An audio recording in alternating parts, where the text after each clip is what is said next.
ফেনীতে হিজবুত তৌহিদ আজকে নতুন না, প্রায় 30 বছর থেকে ফেনীতে হিজবুত তৌহিদ। হিজবুত তৌহিদকে ফেনী থাকতে দেবে না, উচ্ছেদ করবে, এরপরে হামলা করবে, এই করবে সেই করবে, এই ধরনের উগ্রবাদী জঙ্গিবাদী বক্তব্য যারা দেয় তাদেরকে জনগণ বয়কট করবে ইনশাআল্লাহ। কোন হাদিসের বাহিরে কোনো কথা আমি বলি না। আপনাদের কনসেপ্টের সঙ্গে মিলে না বলে আপনি ফেনী থেকে বের করে দিবেন, এই ধরনের অহেতুক হুমকি দামকি দিয়েন না। আমরা হুমকি দামকি তোয়াক্কা করি না। জিনিসটা আমার নজরে আসছে, সোশ্যাল মিডিয়াতে যেভাবে তারা অপপ্রচার চালাচ্ছে।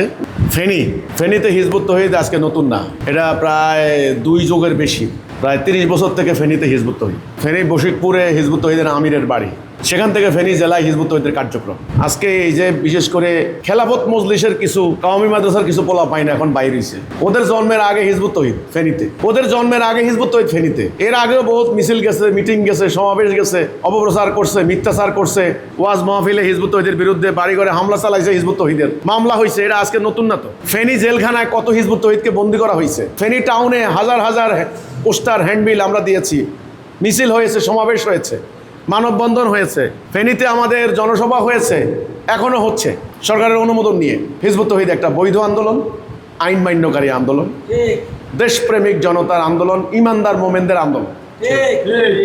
আমরা কোনো অন্যায় করি নাই, কোনো আইন ভঙ্গ করি নাই। ফেনী বাংলাদেশ থেকে আলাদা না, বাংলাদেশ একটি স্বাধীন সার্বভৌম শাসনতান্ত্রিক রাষ্ট্র। অন্য সাধারণ মানুষের যেই সাংবিধানিক অধিকার, বাক স্বাধীনতার, মানবাধিকার, আমাদেরও সেটা। অন্যরা কথা বলে, আমরাও কথা বলছি। হিজবুত তৌহিদকে ফেনী থাকতে দেবে না, উচ্ছেদ করবে, এরপরে হামলা করবে, এই করবে সেই করবে, এই ধরনের উগ্রবাদী, এই ধরনের মানে জঙ্গিবাদী বক্তব্য যারা দেয় তাদেরকে জনগণ বয়কট করবে ইনশাআল্লাহ। তো আমি যারা সোশ্যাল মিডিয়ায় এই ধরনের প্রোপাগান্ডা চালাচ্ছেন, আপনাদেরকে বলবো, কাউকে আন্ডার এস্টিমেট করেন না, আন্ডারমাইন করেন না।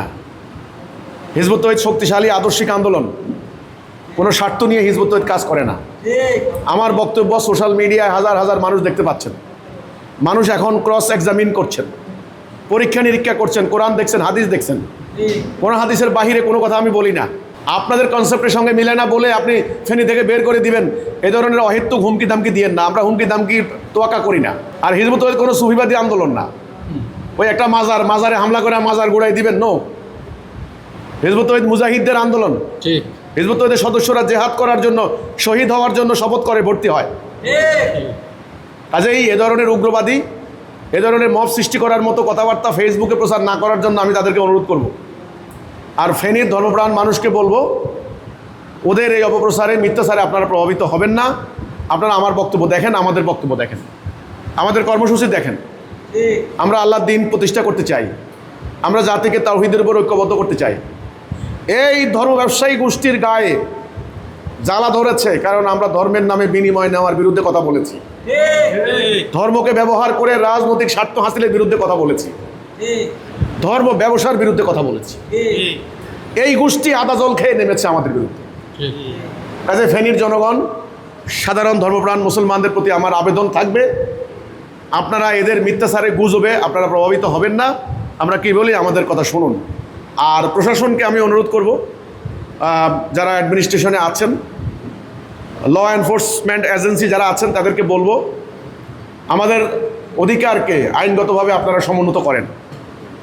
এই উগ্রবাদী মব সৃষ্টিকারী জালেমদের হাত থেকে হিজবুত তৌহিদের সদস্যদেরকে নিরাপত্তা দেওয়ার জন্য আপনাদেরকে আমিও অনুরোধ করছি। এদেরকে আইনের আওতায় আনেন। এদের নাম, ঠিকানা, এদের ফেসবুক আইডি কোন কোন জায়গা থেকে আমরা সুনির্দিষ্টভাবে আমরা কিন্তু জমা দিচ্ছি। আপনারা এদেরকে আইনের আওতায় আনেন। যদি এদেরকে আশকারা দেন, তাহলে উগ্রবাদী মব সৃষ্টিকারীদের উগ্রতার সামনে সভ্যতা কিন্তু ধ্বংস হবে। আমি আইনশৃঙ্খলা বাহিনীকে বলছি, অনুরোধ করছি, আমাদের সদস্যদের জানমাল হুমকির মুখে, তারা আক্রান্ত হতে পারেন যে কোনো জায়গায়। আমি সরকারকে বলবো, বিশেষ করে ফেনী জেলার আইনশৃঙ্খলা বাহিনীকে অনুরোধ করব, এই উগ্রবাদী, জঙ্গিবাদী, সাম্প্রদায়িক ধর্ম ব্যবসায়ী অপশক্তিকে আপনারা আইনের আওতায় আনেন। আমাদের মানবাধিকার, বাক স্বাধীনতা, মৌলিক অধিকার সমুন্নত করেন। এটা হলো আমার কথাটা। তো আমার এর থেকে বেশি কোনো কথা নেই। এই ধরনের মিথ্যা হুমকি প্রোপাগান্ডা তারা চালাচ্ছে, আশা করি তারা এটা থেকে বিরত থাকবে।